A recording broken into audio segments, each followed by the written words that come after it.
வானொலியில் நீங்கள் கேட்டு ரசித்த தென்கட்சி கோ சுவாமிநாதன் ஐயா அவர்களின் கதைகள். ஒரு ஊரில் ஒரு ஆள் இருந்தான்.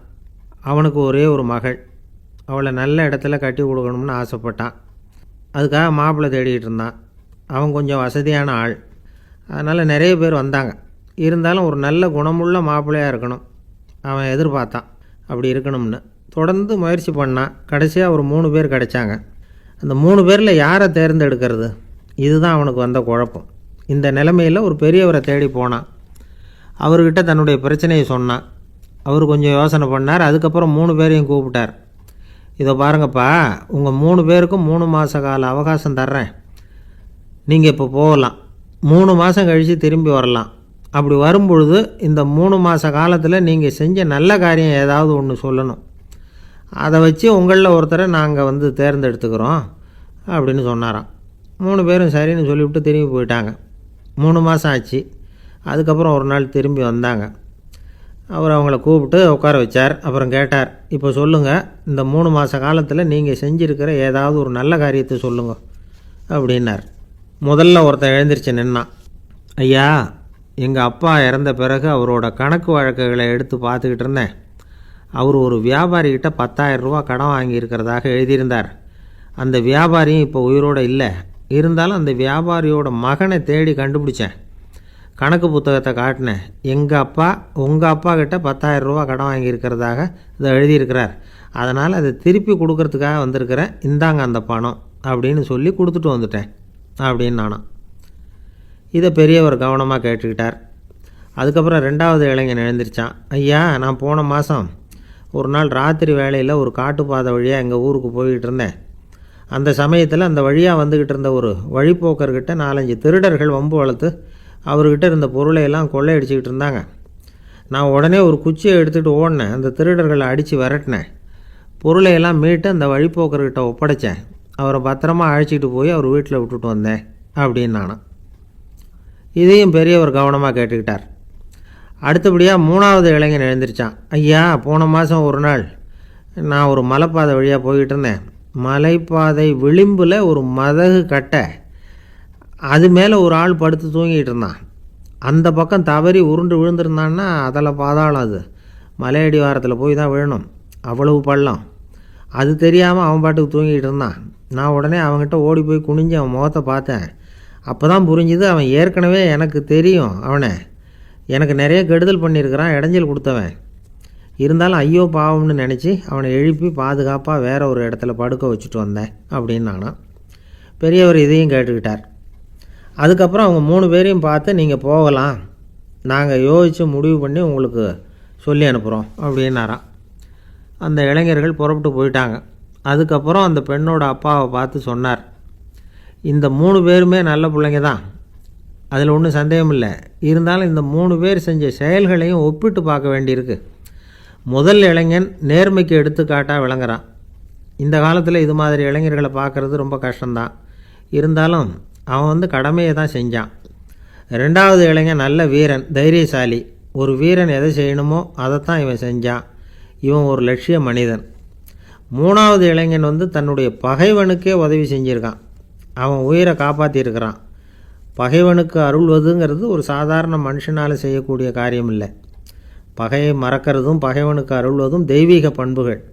அதனால் இவனையே உன்னுடைய மகளுக்கு ஏற்ற மாப்பிள்ளையாக தேர்ந்தெடுக்கலாம் அப்படின்னு சொன்னாங்களாம். ஒரு நல்ல நாளில் அவங்களுக்கு திருமணம் நல்ல விதமாக நடந்து முடிஞ்சுதான். இது சுவாமி சின்மயானந்தர் சொல்லியிருக்கிற ஒரு கதை. இதிலேருந்து நாம் புரிந்து கொள்ள வேண்டிய ஒரு கருத்து, நமக்கு கெடுதல் பண்ணவங்களுக்கும் நாம் நல்லது செய்யணும். ஆனால் நடைமுறையில் அப்படி நம்மளால் செய்ய முடியறதில்ல. அதுதான் சிக்கல். நம்மால் ஒருத்தங்கிட்ட கேட்டேன், ஏண்டா உன்னுடைய பகைவன் ஒருத்தன் அது மாதிரி ஒரு மலைப்பாதை மதகு கட்டையில் படுத்திருந்தா உடனே நீ என்ன நினைப்ப அப்படின்னு கேட்டோம். இது ஒரு அருமையான சந்தர்ப்பம்னு நினைப்பேன் அப்படின்னா. எதுக்குன்னு கேட்டோம். அவனை அந்த பக்கமாக உருட்டி கீழே தள்ளுறதுக்கு அப்படின்னா. ஒரு அரசனும் அமைச்சரும் ஒரு நாள் ரொம்ப சாவகாசமாக பேசிக்கிட்டு இருந்தாங்களாம். அரசன் அமைச்சரை பார்த்து ஒரு கேள்வி கேட்டிருக்கார். ஏங்க அமைச்சரே, ஆசை இல்லாத ஒரு மனுஷனால் இருக்க முடியுமா அப்படின்னு. ஏன் முடியாது, துறவி அப்படிங்கிறவங்கெல்லாம் அப்படிப்பட்டவங்க தானே அப்படின்னாராம் அமைச்சர். அவங்கெல்லாம் உண்மையிலேயே ஆசையை விட்டவங்க தானா அப்படின்னு கேட்டாராம் ராஜா. அப்படி தான் இருக்கணும் அப்படின்னாராம் அமைச்சர்.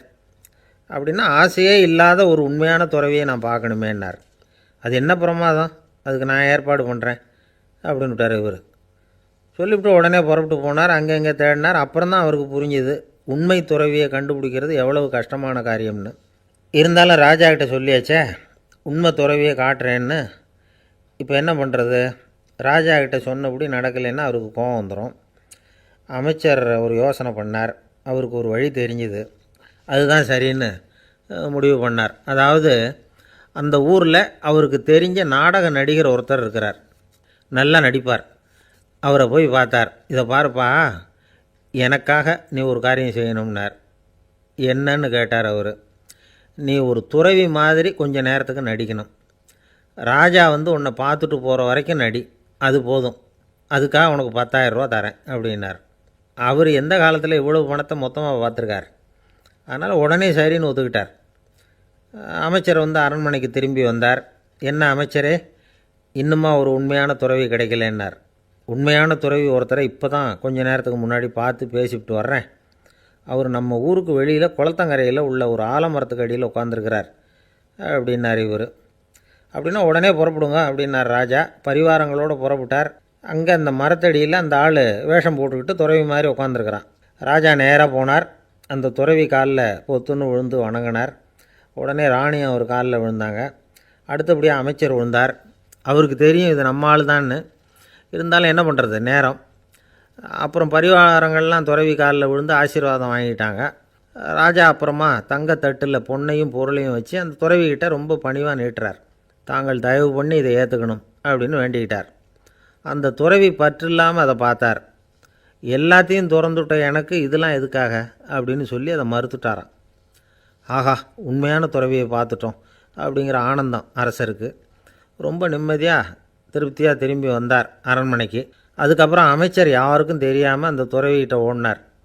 சொன்ன பிரகாரம் பணத்தை நீட்டினார். இந்தாப்பா, நான் உங்ககிட்ட சொன்னபடி 10,000 ரூபா பணம் எடுத்துக்கோ அப்படின்னார். அந்த ஆள் ராஜா கிட்ட சொன்னது மாதிரியே எல்லாத்தையும் திறந்துவிட்ட எனக்கு இதெல்லாம் எதுக்காக வேணாம் அப்படின்னு விட்டாராம். நடித்த வரைக்கும் போதும்ப்பா, இனிமேல் இந்த நாடக வசனம்லாம் வேணாம், வேஷத்தை கலைச்சிரு, பணத்தை வாங்கிக்கோன்னார். இல்லைங்க, இது வேஷம் இல்லை, இது வசனமும் இல்லை, இது உண்மை. கொஞ்ச நேரம் துறவி மாதிரி நடித்ததுக்கே இந்த தேசத்து ராஜா, ராணி, அமைச்சர், பரிவாரங்கள் எல்லாம் என் காலில் விழுந்து வணங்குறாங்க. அப்படின்னா உண்மையான துறவியாக இருக்கிறது எவ்வளவு பெருமையான விஷயம். நான் உண்மையான துறவியாக ஆக போகிறேன், அப்படி முடிவும் பண்ணிட்டேன் அப்படின்னார் அந்த நடிகர். வேஷம் கூட எப்படிப்பட்ட விளைவுகளை உண்டு பண்ணுது பார்த்தீங்களா. நம்மால் ஒருத்தன் ரொம்ப வசதியாக தான் இருந்தான். ஒரு நாள் அவன் சொத்து பூரா திருட்டு போட்டுது. அதுக்கப்புறம் இவன் துறவி மாதிரி ஆகிட்டான். ஊர் ஊராக சுற்றினான். ஒரு குருநாதரை தேடி கண்டுபிடிச்சான். அவர்கிட்ட சீடனாக சேர்ந்துக்கிட்டான். அவனை பார்த்து ஒருத்தர் கேட்டார், நீ உண்மையான சீடன் தானான்னு. இல்லைங்க, சீடன் மாதிரி நடிச்சுக்கிட்டு இருக்கிறேன் அப்படின்னா. அது குரு துரோகம் இல்லையா அப்படின்னு கேட்டார் அவர். இல்லைங்க, நான் பண்ணது குரு துரோகம் இல்லை, என் குரு பண்ணது தான் துரோகம். என்னுடைய பணத்தை கொள்ளையடித்தது இவர் தான். அதை எங்கே வச்சுருக்காருன்னு கண்டுபிடிக்கிறதுக்காக தான் இவர்கிட்ட சீடனாக சேர்ந்துருக்கிறேன் அப்படின்னா. ஏங்க எங்கே போயிட்டு வரீங்க அப்படின்னு கேட்டேன். எனக்கு வேண்டப்பட்ட ஒருத்தரை பார்த்து. ஆஸ்பத்திரிக்குன்னார். எந்த ஆஸ்பத்திரிக்குன்னே? மாட்டு ஆஸ்பத்திரிக்குன்னார். என்ன விஷயம்னே? மாமனாருக்கு உடம்பு சரியில்லை, அதுதான் மாட்டு ஆஸ்பத்திரிக்கு போயிட்டு வரேன்னார். அட பாவி, அதுக்கு அந்த ஆஸ்பத்திரிக்காக போவாங்க அப்படின்னு ஆச்சரியமா. அட அது இல்லைப்பா, முதல்ல எங்கள் குடும்ப டாக்டர் தான் தேடிக்கிட்டு போனேன். அவர் அந்த நேரத்தில் அவர் வளர்க்குற நாய்க்குட்டிக்கு உடம்பு சரியில்லைன்னு சொல்லி அதை தூக்கிக்கிட்டு மாட்டு ஆஸ்பத்திரிக்கு போயிட்டாராம் சொன்னாங்க. அதனால் அங்கே போய் அவரை சந்தித்து விஷயத்தை சொல்லிவிட்டு வர்றேன்னார். அப்புறம் தான் எனக்கு கொஞ்சம் நிம்மதியாக இருந்தது. பொதுவாக நமக்கு தெரிஞ்ச வரையில் டாக்டர்கள் 2 வகை. நமக்கு வைத்தியம் பண்ணுற டாக்டர்கள் ஒரு வகை, நம்மக்கிட்ட இருக்கிற ஆடு மாடு கோழிக்கு வைத்தியம் பண்ணுற டாக்டர்கள் ஒரு வகை. இப்போ தான் எனக்கு தெரியும் இன்னொரு வகையான டாக்டர்களும் உண்டுங்கிறது. அது யாருன்னா பூச்சிகளுக்கு வைத்தியம் பண்ணுற டாக்டர்கள், அதாவது பூச்சி டாக்டர்கள். வெளிநாடுகளில் அப்படிலாம் கூட சில பேர் இருக்கிறாங்க. பிரிட்டனில் யார்க்ஷயர் வட்டாரத்தில் ராதர்ஹாம் அப்படின்னு ஒரு ஊர். அங்கே ஒரு விலங்கியல் மருத்துவர், பேர் டாக்டர் லான்ஸ் ஜெப்சன். அவர் ஆஸ்பத்திரி வாசலில் பார்த்தீங்கன்னா தினமும் நிறைய பேர் நின்றுக்கிட்டு இருப்பாங்க. கையில் கண்ணாடி குடுவை, தகர டப்பா இப்படி ஏதாவது இருக்கும். அதுக்குள்ளே ஏதாவது பூச்சிகள் இருக்கும். அதுக்கு வைத்தியம் பண்ணுறதுக்காக வந்தவங்க தான் அவங்கெல்லாம். சிலந்தி பூச்சி, பல்லி, தேள், பாம்பு இப்படி ஏதாவது இருக்கும். பொழுதுபோக்காக சில பேர் நாய், பூனை, கிளி, மைனா, புறா இப்படி ஏதாவது வளர்க்குறாங்கல்ல, அது மாதிரி இப்போல்லாம் தேள், பல்லி, பாம்பு, பூச்சி இதையெல்லாம் வளர்க்க ஆரம்பிச்சிட்டாங்களாம். இது ஒரு புது ஃபேஷன்.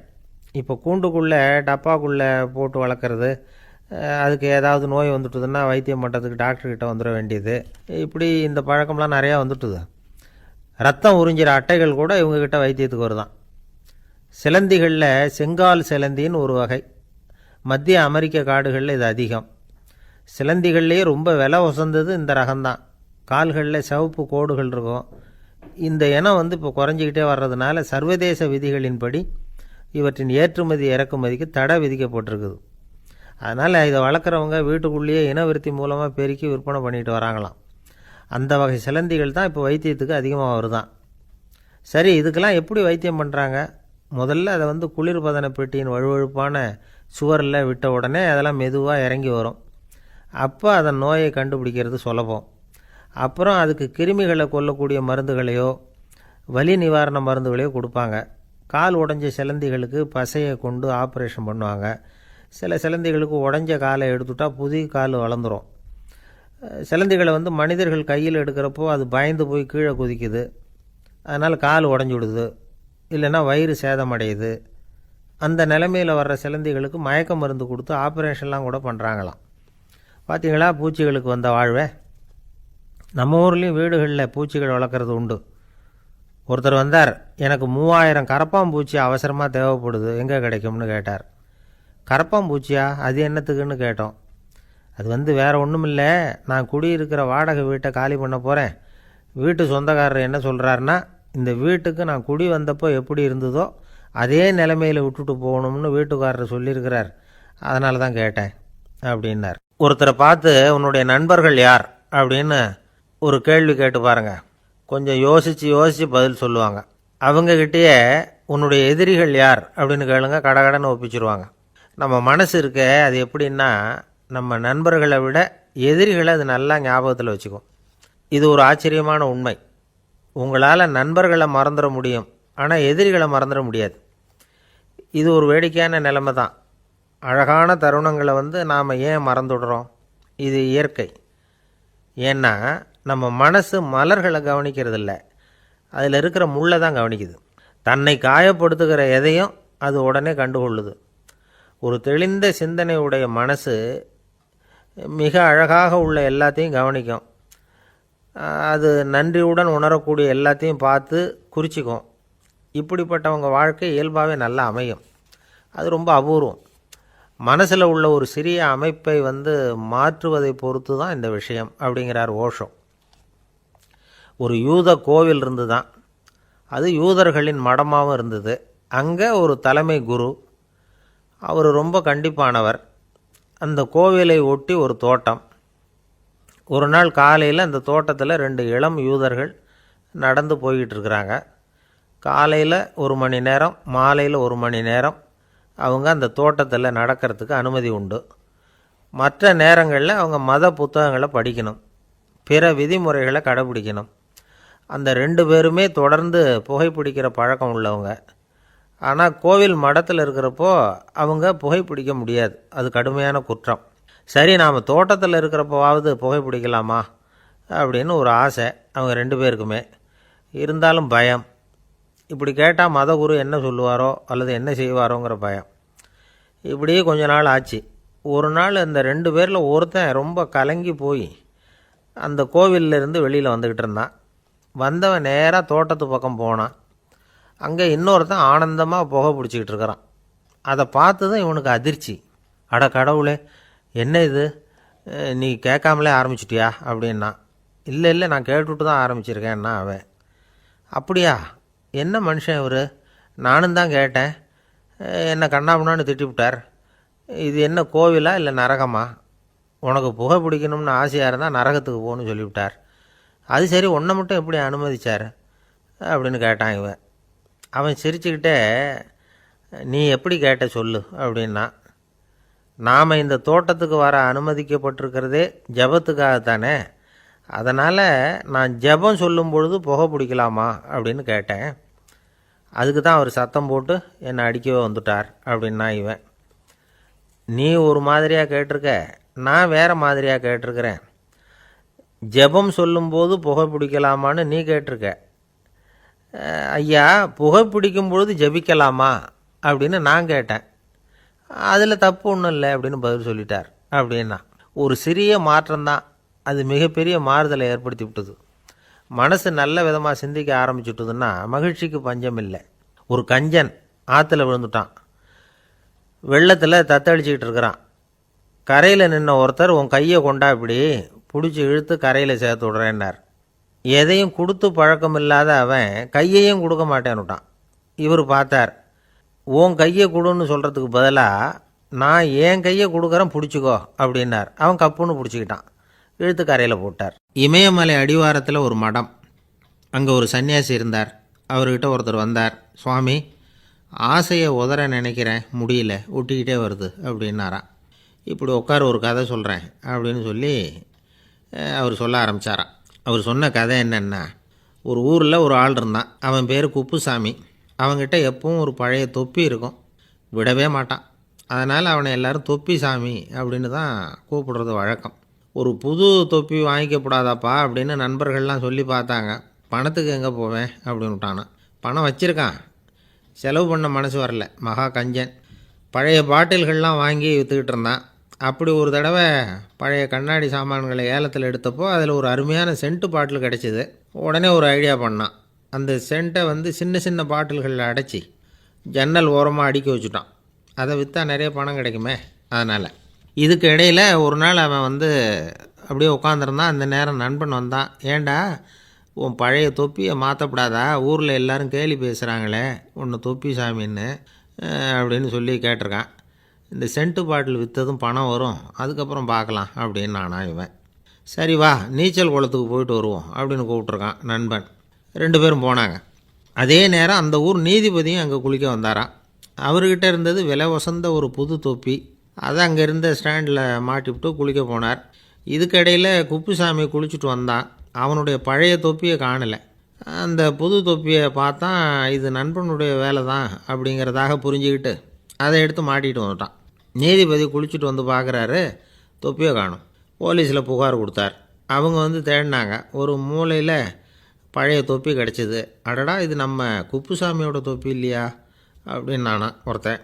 உடனே அவன் வீட்டுக்கு தேடிட்டு போயிருக்காங்க. அங்கே போய் பார்த்தா புது தொப்பி அங்கே இருக்குது. உடனே அவனுக்கு 1000 ரூபா அபராதம் போட்டாங்களாம். அவன் பணத்தை கட்டிவிட்டு ரொம்ப எரிச்சலோடு வீட்டுக்கு வந்தான். பழைய தொப்பி கண்ணில் பட்டுது. மறுபடியும் உன்னால் தானே எனக்கு 1000 ரூபா நஷ்டம் அப்படின்னு சொல்லி அதை எடுத்துக்கிட்டு அப்படி போயிருக்கான். அந்த ஊர் குளத்தில் வீசி எரிஞ்சிட்டு வந்துட்டான். அது மீன் பிடிக்கிற ஒருத்தன் கையில் சிக்கிச்சு. அவன் வர்ற வழியில் அதை எடுத்து வேகமாக வீசி எறிஞ்சான். அது நேராக குப்புசாமி வீட்டு ஜன்னல் வழியாக உள்ளே இந்த சென்ட்டு பாட்டில்கள் மேலே விழுந்து எல்லாம் உடஞ்சி நொறுங்கி போச்சு. குப்புசாமி பார்த்தான். தோட்டத்தில் ஆழமாக ஒரு குழியை வெட்டினான். அந்த தொப்பியை போட்டான், மூடிவிட்டான். இதை அடுத்த வீட்டுக்காரன் பார்த்தான். ஏதோ புதையல் தான் வச்சுருக்கான் போல இருக்குன்னு நினச்சான். போலீஸில் போய் புகார் கொடுத்துட்டான். மறுபடியும் போலீஸ் குழியை தோண்டினாங்க. பழைய தொப்பி மறுபடியும் வெளியில் வந்தது. எல்லோரும் சிரிக்கிறாங்க. அன்னைக்கு ராத்திரியே அந்த தொப்பியை எடுத்துக்கிட்டு நேராக புறப்பட்டான். ஒரு கல்லில் அதை சேர்த்து கட்டி குடிநீர் தொட்டி இருக்கும்ல, அதில் போட்டுட்டு வந்துட்டான். இனிமேல் என்ன பண்ணும் பார்ப்போன்னு. ஒரு நாள் திடீர்னு குழாயெல்லாம் அடைப்பட்டு போச்சு. மாநகராட்சி அலுவலர்கள் என்னன்னு பார்த்தா அந்த பழைய தொப்பி குழாயை அடைச்சிக்கிட்டு இருக்குது. இது குப்புசாமியோட தொப்பிங்கிறது தான் எல்லாருக்கும் தெரியுமே. உடனே குடிநீரை பாழாக்கணத்துக்காக குப்புசாமிக்கு கோர்ட்டு 2500 ரூபா அபராதம் போட்டுவிட்டுது. அதையும் கட்டிவிட்டு வெளில வந்தான். கடைசியாக முடிவு பண்ணான். ஒரு நெருப்பு குச்சியை கிழிச்சான், தொப்பியை கொளுத்தினான், எரிஞ்சுது. எடுத்து வெளில எரிஞ்சான். கொஞ்ச நேரத்தில் தீ அணைப்பு படம் வந்துட்டுது. ஆமாம், இவன் எடுத்து எரிஞ்சது வெளியில் விழுந்து வீட்டு கூரையே பற்றிக்கிட்டு எரிய ஆரம்பிச்சுட்டுது. அவனோட பணத்தாசையும் அதோடு சேர்ந்து எரிஞ்சு போச்சான். இப்படி ஒரு கதை. இந்த கதையை சொல்லி முடித்தார் அந்த இமயமலை அடிவாரத்தில் இருந்த சன்னியாசி. இப்போ அந்த குப்புசாமி எங்கே இருக்கிறான்னு கேட்டார் எதிரில் இருந்தவர். இதோ உன் எதிரிலே இருக்கிறான், நான் தான் அந்த குப்புசாமி அப்படின்னாரான் அந்த சன்னியாசி. அந்த குப்புசாமிகிட்ட இருந்தது மாதிரி ஒரு பழைய தொப்பி நம்ம ஒவ்வொருத்தர்கிட்டையும் உண்டு. அதை எப்படி தொலைக்கிறதுன்னு தெரியாமல் தடுமாறிக்கிட்டு இருக்கிறோம். அது என்ன தொப்பிங்கிறீங்களா? அதுதான் நம்மை சூழ்ந்திருக்கிற மாயை அப்படிங்கிறார் சுவாமி சின்மயானந்தர். மெய்ஞானம் கிடைக்கிறப்போ மாயை வந்து எரிஞ்சு போகும் அப்படிங்கிறது அவருடைய கருத்து. நம்மால் ஒருத்தர் வேகமாக ஓடி வந்தார். காலில் மாட்டியிருந்த பழைய செருப்பு ரெண்டையும் ஆவேசமாக தூக்கி ஒரு கிணத்துல போட்டுட்டு வெறுங்காலோடு நடந்து வந்துக்கிட்டு இருக்கிறார். ஏன் அப்படி பண்ணீங்க அப்படின்னு கேட்டோம். அந்த செருப்புக்கு சொந்தக்காரன் வந்து பின்னாடி வந்துக்கிட்டு இருக்கிறான், அதனால் அப்படி பண்ணேன் அப்படிங்கிறார் இவர். காசியில் இருக்கிற கடவுள் காசி விஸ்வநாதர், அங்கே இருக்கிற தேவி காசி விசாலாட்சி. இவங்க 2 பேரும் ஒரு நாள் பேசிக்கிட்டு இருந்தப்போ கடவுள் சொன்னார், இந்த மனிதர்களை நாம் ரொம்பவும் நம்பிக்கையோடு தான் படைச்சிருக்கிறோம், இருந்தாலும் அவங்களுக்கு தான் நம்பிக்கை இல்லை, எதுலேயும் ஒரு உண்மையான நம்பிக்கை இல்லாமல் வாழ்ந்துக்கிட்டு இருக்கிறாங்க அப்படின்னார். என்ன அப்படி சொல்கிறீங்க?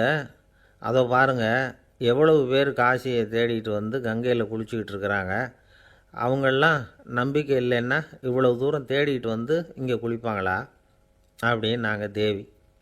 சரி, அதை சோதித்து பார்க்கலாம் அப்படின்னு 2 பேரும் முடிவு பண்ணிக்கிட்டாங்க. உடனே ஒரு திட்டம் போட்டாங்க.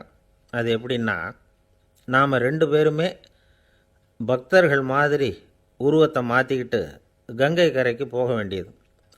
நான் வந்து கங்கையில் இறங்கி குளிக்கிறேன், கொஞ்ச நேரத்தில் சுழலில் மாட்டிக்கிட்டது மாதிரி நடிக்கிறேன். நீ உடனே கரையிலிருந்து சத்தம் போடும், என்னோடய வீட்டுக்காரரை யாராவது காப்பாற்றுங்களேன்னு சத்தம் போடும். அதோடு இன்னொன்று சொல்லு, யாராவது ஒரு புண்ணிய ஆத்மா அவர்கிட்ட போய் அவருடைய முடியை பிடிச்சி இழுக்கணும், அப்படி ஒரு சாபம் இருக்குது எங்களுக்கு.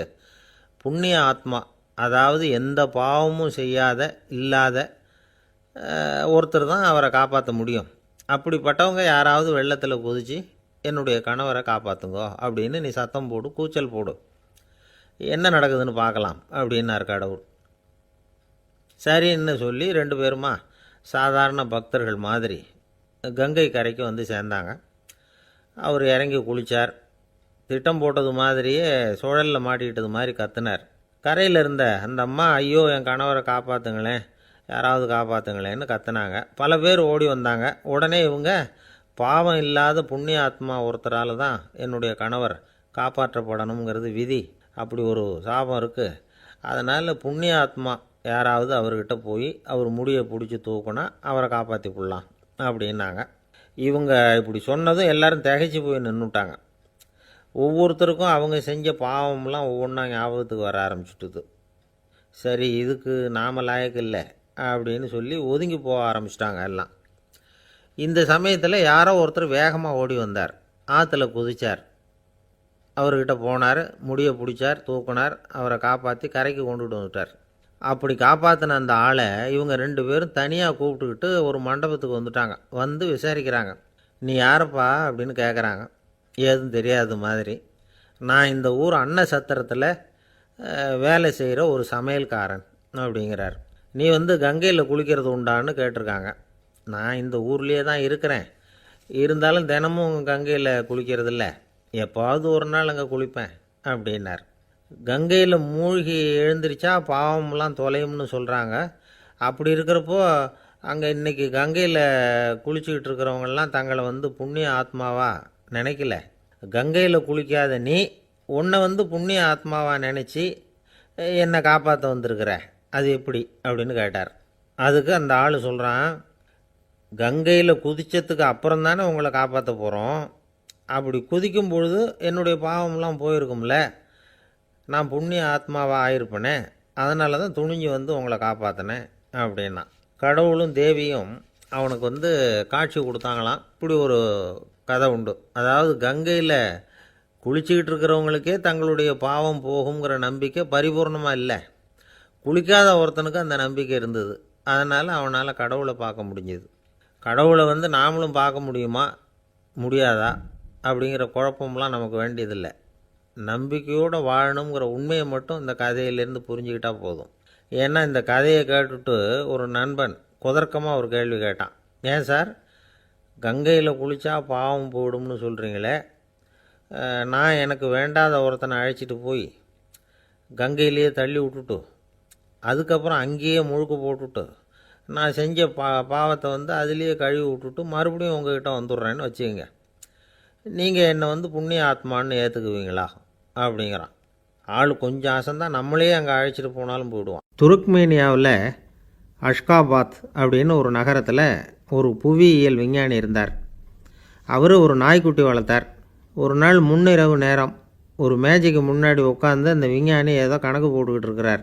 அவருக்கு ஒரு சின்ன பெண் குழந்தை, அது தொட்டிலில் தூங்கிட்டு இருக்குது. அந்த நாய்க்குட்டியும் ஒரு மூலையில் படுத்து அது பாட்டுக்கு தூங்கிட்டு இருந்தது. ஒரே அமைதி. அந்த நேரத்தில் திடீர்னு அந்த நாய்க்குட்டி துள்ளி எழுந்திரிச்சிது. நேராக குழந்தைகிட்ட ஓடிச்சு. அந்த குழந்தைய அது போட்டிருந்த ட்ரெஸ்ஸோடு சேர்த்து கவ்வி தூக்குச்சு. தூக்கிக்கிட்டு வாசல் பக்கம் ஓடிச்சு. நாய்க்குட்டி குழந்தைய கவ்வி தூக்க முடியுமாங்கிற சந்தேகம் உங்களுக்கு இல்லையா? நீங்கள் நம்மூர் நாய்க்குட்டியவே பார்த்து பழக்கப்பட்டிருக்கீங்க, அதனால் நம்புறதுக்கு சிரமமாக இருக்கும். அந்த ஊர்லெலாம் அது ரொம்ப ஸ்ட்ராங்காக இருக்கும், ஒரு ஏதோ கண்ணுக்குட்டி மாதிரி இருக்கும். விஞ்ஞானி அதை பார்த்துட்டார். உடனே அந்த நாய்க்கு வெறி பிடிச்சிட்டுதுன்னு முடிவு பண்ணிவிட்டு தன்னோட கை துப்பாக்கி எடுத்துக்கிட்டு ஓடி வந்தார். அவர் வெளியில் நாய்க்குட்டி எங்கே அப்படின்னு பார்த்து தேடுறார். அந்த நேரத்தில் அந்த வீடு இடிஞ்சு விழுது.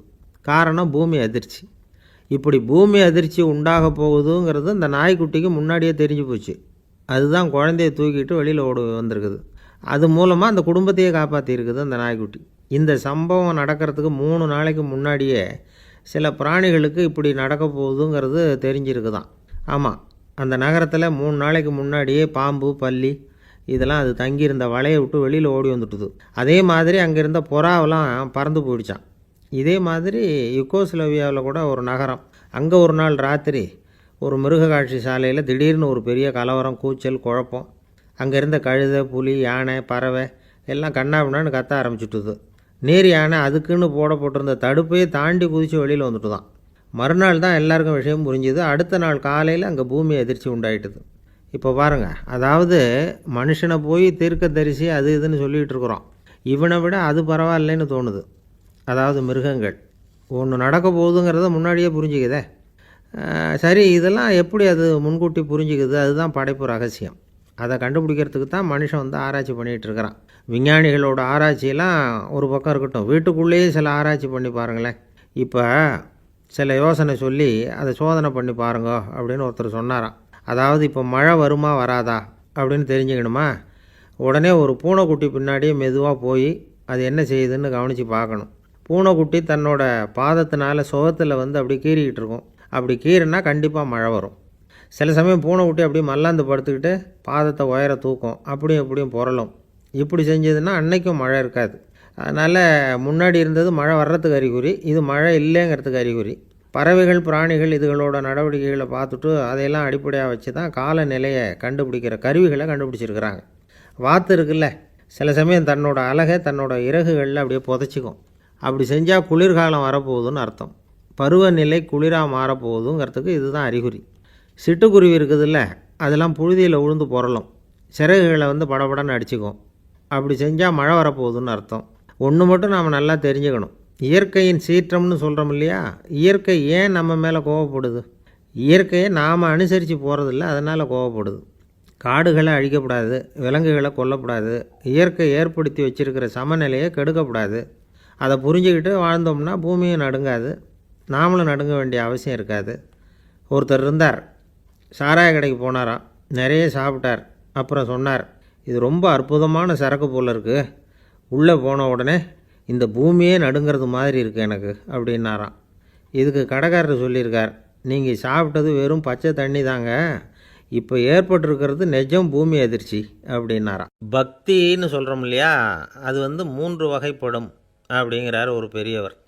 அது என்ன 3 வகைன்னா, தெய்வ பக்தி, அடியார்கள் பக்தி, குரு பக்தி. அடியார் பக்தியை விட தெய்வ பக்தியை விட குரு பக்தி தான் ரொம்பவும் சிறந்ததுங்கிறார் அவர். தெய்வத்துக்கிட்ட செஞ்ச பாவம் குருநாதர்கிட்ட தீர்ந்துருமா, குருநாதர்கிட்ட செஞ்ச பாவம் தெய்வத்துக்கிட்ட போனாலும் தீராதான்.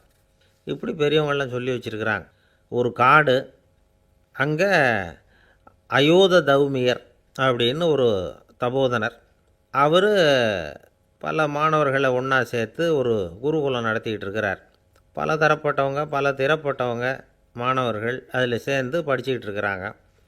பாஞ்சால ராஜகுமாரன் ஒருத்தனும் அந்த குருகுலத்தில் சேர்ந்து படிச்சுக்கிட்டு இருக்கிறான். அவன் பேர் ஆருணி. பெரிய இடத்து புள்ள, இருந்தாலும் படுப்பில் ரொம்ப கெட்டிக்காரனாக இருந்தான். அவன் தான் அங்கே முதல் மாணவன். ஒரு நாள் குருநாதர் அந்த அரசகுமாரனை கூப்பிட்டார். நம்ம குருகுலத்துக்கு சொந்தமான வயலில் தண்ணீர் பெருகி வெள்ளம் வந்து பயிரை வந்து அழிக்குதான், அதனால் நீ போய் மடையை அடைச்சிட்டு வந்துடும் அப்படின்னார். அந்த அரசகுமாரன் உடனே புறப்பட்டான். குருநாதர் சொல்லிட்டார்ல, உடனே புறப்பட்டான். நான் பெரிய இடத்து பிள்ளையாச்சே, ராஜகுமாரனாச்சே, ரொம்ப செல்வாக்கூட வளர்ந்தவனாச்சே, நான் போய் வயலில் இறங்கி வேலை செய்கிறதா அப்படின்னுலாம் அவன் நினைக்கல. குருநாதர் கட்டளையை நிறைவேற்ற வேண்டியது நம்ம கடமை அப்படின்னு நினச்சான். உடனே ஒரு மண்வெட்டியை தூக்கி தோளில் வச்சுக்கிட்டு புறப்பட்டு போயிட்டான். வயலுக்கு போனான். பார்த்தான், தண்ணி கரையை உடச்சிக்கிட்டு வயலுக்குள்ளே ஏகமாக பாஞ்சிக்கிட்டு இருக்குது. இவன் மண்வெட்டியால் களிமண்ணை புல்லோடு சேர்த்து புல் பற்ற மாதிரி வெட்டி வெட்டி போட்டான். இருந்தாலும் மடையை அடைக்க முடியல. தண்ணி அதை மீறி வந்துக்கிட்டே இருக்குது. தண்ணி வந்து வேகமாக வயலுக்குள்ளே போய்கிட்டே இருக்குது. போடுற பத்தையெல்லாம் கரைஞ்சி கரைஞ்சி போயிட்டுருக்கு. இருந்தாலும் இவன் தன்னுடைய முயற்சியை கைவிடலை. வெட்டி வெட்டி போட்டுக்கிட்டே இருக்கிறான். காலையில் அங்கே போனவன் சாயந்தரம் வரைக்கும் இப்படி செஞ்சுக்கிட்டு இருக்கிறான். உடம்பும் மனசும் ரொம்பவும் சோர்ந்து போச்சு. இருந்தாலும் குருநாதர் இட்ட கட்டளையை நிறைவேற்றாமல் இருக்கிறோமேங்கிற ஒரு குறை அவனுக்கு இருக்குது. குரு கட்டளையை நிறைவேற்றாத நான் வந்து இன்னமும் இருக்கணுமா அப்படின்னு யோசனை பண்ண ஆரம்பிச்சிட்டான். என்ன செய்யலாம்னு பார்த்தான். நம்ம குருநாதர் இட்ட பணிக்காக இந்த உடம்பையே தியாகம் பண்ணலாம் அப்படின்னு முடிவு பண்ணான். தண்ணி பாயுதில் அதுக்கு குறுக்க விழுந்து அப்படியே மடையை அடைச்சிக்கிட்டு அப்படியே படுத்துட்டான். இது மற்றவங்களுக்கு தெரியாது. அன்னைக்கு ராத்திரி ஒரு விளக்கு முன்னாடி உட்காந்து குருநாதர் பிள்ளைங்களுக்கு பாடம் சொல்லி கொடுத்துக்கிட்டு இருக்கிறார். வரிசையில் இருக்கக்கூடிய ராஜகுமாரனை காணலை. நம்ம ஆருணி எங்கே போனா அப்படின்னு சொல்லி மற்ற மாணவர்களை விசாரித்தார். இப்போ அவங்க சொன்னாங்க, சுவாமி அவன் காலையில் வயலுக்கு வந்து மடையை அடைக்கிறதுக்காக போனான், நீங்கள் தான் போக சொன்னீங்க, இன்னும் திரும்பி வரல அப்படின்னு அவர் பையன்.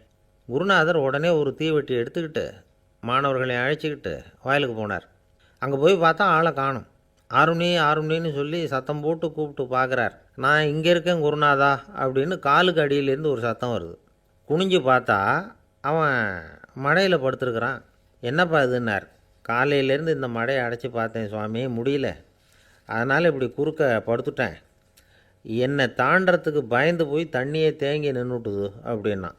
அவனுடைய குரு பக்தியையும் அவனை தாண்டறதுக்கு அஞ்சு நிற்கிற தண்ணி தேக்கத்தையும் பார்த்துட்டு எல்லாரும் ரொம்ப ஆச்சரியப்பட்டு போயிட்டாங்களாம். ஆருணி எழுந்திரிச்சு வா அப்படின்னு கூப்பிட்டாரான் குருநாதர். அவன் தண்ணீரை பொழந்துக்கிட்டு எழுந்திரிச்சு வந்தானான்.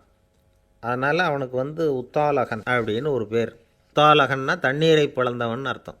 அந்த உத்தாலகன் மாதிரி இந்த காலத்து மாணவர்களுக்கும் குரு பக்தி வேணும் அப்படின்னு சொன்னோம் ஒரு பள்ளிக்கூடத்தில். உடனே நிறைய மாணவர்கள் எழுந்திரிச்சு நின்னாங்க. சார், நீங்கள் எங்களை வந்து இன்னமும் சரியாக புரிஞ்சுக்கலன்னு நினைக்கிறோம். அன்னைக்காவது ஒருத்தன் அப்படி இருந்தான், இன்றைக்கி ஏகப்பட்ட உத்தாலகர்கள் இருக்கிறோம். எங்கள் வாத்தியார் கட்டளை இட்டால் இப்போவே அது மாதிரி வயலுக்கு போய் மடையில் குறுக்கப்படுத்துக்கிறதுக்கு இந்த வகுப்பில் உள்ள அத்தனை பேரும் தயாராக இருக்கிறோம் அப்படின்னாங்க. அப்படியா அப்படின்னு சொல்லி கேட்டோம் ரொம்ப சந்தோஷமாக. ஒருத்தன் ரொம்ப அடக்கமாக எழுந்திரிச்சான். அப்புறம் சொன்னான், ஆமாம் சார், வகுப்பில் வந்து இவர் நடத்துகிற பாடத்தை கேட்டுக்கிட்டு இருக்கிறத விட பேசாமல் போய் மடையில் படுத்துடுறது ஒன்றும் கஷ்டமான காரியமாக இருக்காது, அதனால தான் எல்லோரும் அங்கே போகிறேன்னு சொல்கிறோம் அப்படிங்கிறான். கங்கை கரை தோட்டம் பக்கத்தில் ஒரு ஆசிரமம், அங்கே ஒரு பெரியவர் தங்கியிருக்கிறார். அவர் தான் ராமகிருஷ்ண பரமஹம்சர். அந்த ஆசிரமம் இருந்த இடம் கரக்பூர். வங்காளத்தில் பொதுவாக எல்லோரும் மீன் சாப்பிட்றது உண்டு. கங்கையில் குளிச்சுட்டு கையில் ஒரு மீனோடு வர்றது வழக்கம். இவர் இருக்கிற இடத்துக்கு கங்கையில் படகு வழியாக வரணும். அப்படி தான் எல்லோரும் வருவாங்க. வர்றவங்கள ஒன்று கூட்டி ஆன்மீக விஷயங்களை பற்றி பேசிக்கிட்டு இருப்பார். ஒவ்வொரு நாள் ஒவ்வொருத்தர் நகரத்துக்கு போகணும், வரும்பொழுது மீன் கொண்டுக்கிட்டு வரணும். அதுக்கு ஒரு அட்டவணையே உண்டு ஆசிரமத்தில். அது பிரகாரம் ஒரு நாள் சுவாமி யோகானந்தர் படகில் போனார். படகை செலுத்தினவங்க ராமகிருஷ்ணரையும் சுவாமி யோகானந்தரையும் மற்றவங்களையும் பித்தர்கள் அப்படின்னு சொல்லி ஏளனமாக பேசினாங்க. அவங்க என்ன பைத்தியம் பிடிச்சவங்க அப்படிங்கிறது மாதிரி. சுவாமி யோகானந்தருக்கு ரொம்ப மென்மையான இதயம். இவங்க இப்படி கண்ணாபின்னான்னு பேசுகிறத பார்த்தா மீனை வாங்கிட்டு திரும்புகிறப்போ என்ன நடக்குமோ அப்படிங்கிற பயம் வேறு வந்துட்டுது அவருக்கு. அவ்வளவு மென்மையானவர். இதை தெரிஞ்சுக்கிட்ட ராமகிருஷ்ணர், யோகானந்தா இங்கே வா அப்படின்னு கூப்பிட்டார். இவர் கண்ணீரை தொடச்சிக்கிட்டே கிட்ட போனார். சொன்னார், ஐயா, படகு ஓட்டுறவங்க உங்களை பற்றி மோசமாக பேசுகிறாங்க. என்ன திட்டினா பரவாயில்ல, ஆனால் உங்களை அவங்க திட்டுறாங்க, அதை என்னால் தாங்கிக்க முடியல அப்படின்னார். இதை கேட்டதும் ராமகிருஷ்ணருக்கு கோபம் வந்துட்டு தான். என்னது, உன்னுடைய குருவை பற்றி அவங்க மோசமாக பேசும்பொழுது நீ சும்மா இருந்தியா? வெளியில் போ அப்படின்னு விட்டார். குரு நிந்தனை செய்கிறப்போ அதை கேட்டுக்கிட்டு சும்மா இருக்கலாமா? குரு நிந்தனையை கேட்டால் பாவம் இல்லையா? என்னை தூற்றும் போது அவங்க பாவம் செய்கிறாங்க, அதை கேட்டுக்கிட்டு நீ சும்மா இருந்தால் நீயும் பாவம் செய்கிற அப்படின்னாராம். அடுத்த நாள் சுவாமி நிரஞ்சனானந்தர் போக வேண்டிய நாள். இவர் படகுல போகும்பொழுதும் அதே மாதிரி நடந்து தான். அவங்க மோசமாக பேச ஆரம்பித்தாங்க, திட்ட ஆரம்பித்தாங்க. அப்படி கேலி பண்ண ஒருத்தனை இவர் என்ன பண்ணார், பலார்னு கன்னத்தில் அரைஞ்சிட்டார். இன்னொருத்தனை கங்கையில் தூக்கி எறியறதுக்கும் தயாராகிட்டார். அதுக்கப்புறம் அவங்க யாரும் வாயை திறக்கலை. மீன் வாங்கிட்டு வர்றப்பவும் படகுல ஒரே அமைதி. அவ்வளவு பயம் அவங்களுக்கு. ராமகிருஷ்ணர் கூப்பிட்டு விசாரித்தார் என்ன நடந்ததுன்னு. இவர் சொன்னார், அவர் யோகானந்தா போகும்பொழுது என்ன நடந்ததோ அப்படியே தான் இப்போவும் நடந்தது.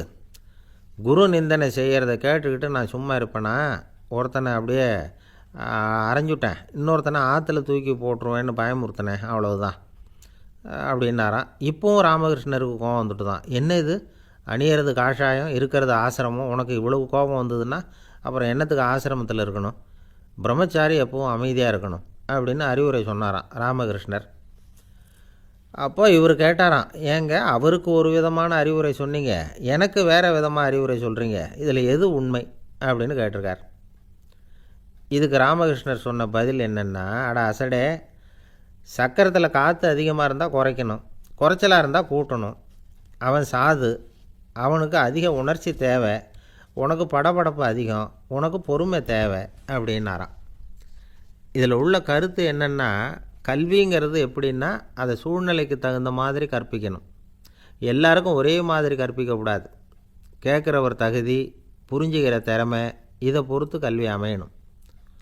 ஆரம்ப காலத்தில் ஒரு குரு, அப்போ ஒரு சீடன் இருந்தான். அது வேடிக்கையான குரு, வேடிக்கையான சீடன். ஒரு ஆசிரமம். ஒரு நாள் ஒருத்தன் அவசரமாக அந்த குருவை தேடி வந்திருக்கிறான். என்ன விஷயம்னு விசாரித்தார் குரு. உங்கள் சீடர் என்னை அடிச்சுட்டார் அப்படின்னு புகார் பண்ணானான் அந்த ஆள். குரு சீடனை கூப்பிட்டார். அடிச்சியா இந்த ஆளை அப்படின்னு கேட்டாரான். ஆமான் இருக்கான் சீடன். ஏன் அடித்தே அப்படின்னு கேட்டாரான். இந்த ஆள் உங்களை பற்றி மட்டமாக பேசிவிட்டான், என்னால் அதை தாங்கிக்க முடியல, அதனால தான் அடிச்சுட்டேன்ருக்கான். அப்படி என்ன பேசினான் அப்படின்னு கேட்டாரான். உன்னுடைய குருநாதர் இப்போல்லாம் அர்த்தமில்லாமல் பேச ஆரம்பிச்சிட்டார் அப்படின்னு சொல்லிவிட்டான், அதனால தான் அடிச்சுட்டேன் அப்படின்னானான். அதுக்காக அடித்தே அப்படின்னாரான். நான் அதுக்காக அடிக்கலை குருவே, இப்போல்லாம் நீங்கள் அர்த்தமில்லாமல் பேசுகிறதாக அவன் சொல்கிறான், அப்படின்னா இது வரைக்கும் நீங்கள் அர்த்தத்தோடு பேசினதாகத்தானே அர்த்தம், அது தப்பு தானே, அதனால தான் அடித்தேன் அப்படின்னானா. ஒரு ஊரில் ஒரு ராஜா இருந்தார். பெரிய அரண்மனையில் தான் இருக்கிறார். எல்லா வசதியும் இருந்தது. இருந்தாலும் அவர் எல்லாரும் சொல்கிறது எப்படி தெரியுமா, பிச்சைக்கார ராஜா. அப்படி ஒரு பேர் அவருக்கு நிலச்சி போச்சு. ஜனங்களும் சரி, மற்ற தேசங்களில் உள்ளவங்களும் சரி, அவர் அந்த பேர் சொல்லியே குறிப்பிடுறது வழக்கமாக போட்டுது. இது அவருக்கு ரொம்ப கவலையாக போச்சு. என்ன இது, நம்மளை தேடி வர்றவங்களுக்கெல்லாம் நாம் சோறு போடுறோம், நம்ம புகழ்ந்து பாடல் ஏற்றி கொண்டு வர்ற புலவர்களுக்கெல்லாம் அவங்க எப்படி வந்தாலும் ஒருவேளை சோறு போடணுங்கிறது உத்தரவு. இவ்வளவுலாம் செஞ்சும் நம்மளை போய் பிச்சைக்கார ராஜான்னு எல்லாரும் சொல்கிறாங்களே, அது ஏன், எதுக்காக இப்படி சொல்கிறாங்க? இதுதான் ராஜாவுக்கு குழப்பம். சரி, இதை பற்றி நம்ம அமைச்சர்கள்கிட்ட கேட்கலாமா அப்படின்னு யோசனை பண்ணார். இந்த விஷயத்தை போய் அவங்கக்கிட்ட எப்படி கேட்குறதுன்னு அவருக்கு தயக்கமாக இருந்தது. கௌரவ குறைச்சலாக தெரிஞ்சுது அவருக்கு. சரி, சாதாரண குடிமக்கள்கிட்ட இதை பற்றி கேட்கலாமா அப்படின்னு யோசனை பண்ணார். கேட்கலாம், ஆனால் அவங்க யாரும் ராஜா முன்னாடி நின்று தைரியமாக பேசக்கூடிய அளவுக்கு இல்லை. ராஜாவோட குழப்பம் நாளுக்கு நாள் அதிகமாக போச்சு. கடைசியாக அவர் ஒரு முடிவுக்கு வந்தார். அதாவது இதை பற்றி ஒரு பிச்சைக்காரங்கிட்டே கேட்டு பார்த்துட்டா என்ன, இதுதான் அவர் பண்ண முடிவு. உடனே மாறு வேஷம் போட்டுக்கிட்டு நகர்வலம் போனார். ஒரு பிச்சைக்காரனை கண்டுபிடிச்சார். இதை பாருப்பா, நம்ம ராஜாவை எல்லாரும் பிச்சைக்கார ராஜான்னே சொல்கிறாங்களே, அதுக்கு என்ன காரணமாக இருக்கும் அப்படின்னு கேட்டார். அதுக்கு அவன் சொல்கிறான், இதுக்கான பதிலை இன்னும் ஒரு 30 நாளில் சொல்கிறேன் அப்படின்னா. உடனே இவருக்கு சந்தோஷம். உண்மையை அவங்ககிட்ட சொன்னார். நான் வேறு யாரும் இல்லை, நான் தான் இந்த நாட்டு ராஜா. இப்போ நீ என் கூடவே வந்துடு, அரண்மனையிலேயே தங்கிக்கோ, 30 நாள் கழித்து எனக்கு பதில் சொல்லிவிட்டு அதுக்கப்புறமா நீ போகலாம் அப்படின்னு சொல்லி அழைச்சிட்டு வந்துட்டார். அரண்மனையில் ஒரு மூலையில் அவன் தங்கறதுக்கு இடம் கொடுத்தார். தினம் 2 வேளையும் இவனுக்கு சோறு போடுங்க அப்படின்னு உத்தரவு போட்டார். ராஜா கொடுத்த இடத்துல போய் உக்காந்துக்கிட்டான் அந்த பிச்சைக்காரன். தினமும் அந்த அரண்மனையில் நடக்கிறதையெல்லாம் கவனிச்சிக்கிட்டு வந்தான். வேளைக்கு சாப்பாடு வரும், சாப்பிட்டுக்கிட்டு இருக்கான். இப்படி 30 நாள் முடிஞ்சுது. ராஜா வந்தார். என்ன, என்னோட கேள்விக்கு பதில் என்னன்னு கண்டுபிடிச்சிட்டியான்னார். கண்டுபிடிச்சிட்டேன்னா. என்ன எல்லாரும் பிச்சைக்கார ராஜான்னு சொல்கிறாங்களே, அது நியாயமாக படுதா உனக்குன்னு கேட்டார். நியாயமாக தான் படுது, சந்தேகம் இல்லாமல் நீங்கள் பிச்சைக்கார ராஜா தான். என்ன தான் நீங்கள் வசதியோடவும் படைபலத்தோடவும் இருந்தால் கூட நீங்கள் எங்கள் வர்க்கத்தை சேர்ந்த ஆசாமி தான் அப்படின்னு அடித்து சொல்லிவிட்டான் அந்த ஆள். ஏனால் அப்படி சொல்கிறேன்னு கேட்டார் இவர். அரசே, ஒரு உண்மையை கண்டுபிடிச்சி சொல்கிறதா நான் உங்ககிட்ட சொன்னேன். நீங்கள் ராஜ பரம்பரைன்னா உடனே உங்கள் கழுத்தில் கிடக்கிற முத்து மாலையை கழட்டி பரிசாக கொடுத்துருப்பீங்க, பொன்னையும் மணியையும் கொடுத்துருப்பீங்க. ஆனால் நீங்கள் அப்படி செய்யலை. என்னை ஒரு மூலையில் உட்கார வச்சு 2 வேளை சோறு போட சொன்னீங்க. உங்களை தேடி யார் வந்தாலும், யார் பாராட்டி பேசினாலும் அல்லது பிரச்சனைகளை சொன்னாலும் நீங்கள் செய்கிற ஒரே காரியம் சோறு போடுறது தான். பிச்சைக்காரனுக்கு சோறு மட்டும்தான் உலகம். உங்கள் விஷயத்துலேயும் நீங்கள் அப்படி தான் நினைக்கிறதாக தெரியுது. நல்லா கவனிங்க. எந்த ஒரு பிரச்சனைக்கும் சோறு தான் முடிவுன்னு நினைக்கிறீங்க பாருங்கள். நீங்கள் சந்தேகமில்லாத எங்களை சேர்ந்த ஆள் தான் அப்படின்னு விட்டான் அந்த பிச்சைக்காரன். அதுக்கப்புறம் தான் அந்த ராஜா தன்னுடைய தவறுகளையெல்லாம் திருத்திக்கிட்டாராம். பசின்னு வர்றவங்களுக்கு சோறு தான் போடணும், அது தப்பு இல்லை. பாராட்ட வர்றவங்களுக்கெல்லாம் சோத்தையே போட்டு அனுப்புனா இப்படி தான் பேர் வரும். எனக்கு தெரிஞ்ச ஒருத்தர் தினமும் யாராவது ஒருத்தரை தன் வீட்டுக்கு அழைச்சிட்டு போவார், சாப்பாடு போட்டு அனுப்புவார். முன்னறிவிப்பு இல்லாமல் திடீர்னு ஒரு விருந்தாளியோட வீட்டில் போய் இவர் நிற்கிறது வழக்கம். அந்த அம்மாவும் இவருக்காக தயார் பண்ணி வச்சுருந்ததை இவர் அழைச்சிட்டு வந்திருக்கிற விருந்தாளிக்கு போட்டுருவாங்க. விருந்தாளி சாப்பிட்டுட்டு போனதுக்கப்புறம் இவர் மனைவிகிட்ட உனக்கு சிரமம் வேணாம் அப்படின்னு சொல்லிவிட்டு பக்கத்தில் உள்ள ஒரு ஹோட்டலுக்கு போய் காசு கொடுத்து சாப்பிட்டுட்டு வந்துடுவார். பல நாள் இப்படி நடக்கும். ஒரு நாள் அவரை தனியாக கூப்பிட்டுக்கிட்டு போய் ஏன் இப்படி பண்ணுறீங்கன்னு கேட்டோம். அதுக்கு அவர் சொல்கிறாரு, எங்கள் வீட்டு சாப்பாட்டிலேருந்து தப்பிக்கிறதுக்கு எனக்கு வேறு வழி எதுவும் தெரியல சார், அதனால தான் இப்படி பண்ணிகிட்ருக்கிறேன் அப்படின்னார் ரொம்ப பரிதாபமாக. ஜவஹர்லால் நேரு பிரதமராக இருந்த சமயம் அவர் ஒரு தடவை சென்னைக்கு வந்திருக்கிறார். இங்கே சில முக்கிய நிகழ்ச்சிகளில் கலந்துக்கிறதுக்காக வந்திருந்தார். ஆளுநர் மாளிகையில் ஒரு நாள் ராத்திரி தங்கி மறுநாள் புதுடெல்லி புறப்படுறதாக ஏற்பாடு. நிகழ்ச்சியிலெல்லாம் முடிச்சுக்கிட்டு ஆளுநர் மாளிகையில் தங்கியிருக்கிறார். அன்றைக்கு இரவு படிக்கிறதுக்கு ஒரு முக்கியமான புத்தகம் அவருக்கு தேவைப்பட்டது. அந்த சமயத்தில் உலக அளவில் ஒரு முக்கியமான பொருளாதாரம் சம்பந்தமான ஒரு புத்தகம் வெளியாகி இருக்கிற விஷயம் அவருக்கு தெரியும். அந்த புத்தகம் மெட்ராஸுக்கு வந்திருக்குமா, அது இங்கே கிடைக்குமா அப்படின்னு விசாரிச்சிருக்கிறார் நேருஜி. அவர் இப்படி கேட்ட உடனே அங்கே இருந்தவங்கெல்லாம் ரொம்ப பரபரப்பாக செயல்பட ஆரம்பிச்சுட்டாங்க. முக்கியமான இடங்கள்ல எல்லாம் விசாரிச்சிருக்கிறாங்க அந்த புத்தகம் உங்ககிட்ட இருக்கான்னு. சென்னையில் உள்ள கன்னிமாரா நூல் நிலையத்துக்கு எப்படியும் அந்த புத்தகம் வந்திருக்கணும் அப்படின்னு ஒரு நம்பிக்கை. அங்கே விசாரித்தாங்க. அந்த புத்தகம் 2 நாளைக்கு முன்னாடி தான் அங்கே வந்திருக்குது அப்படிங்கிற விஷயம் தெரிஞ்சுது. உடனே எல்லாரும் அங்கே ஓடினாங்க.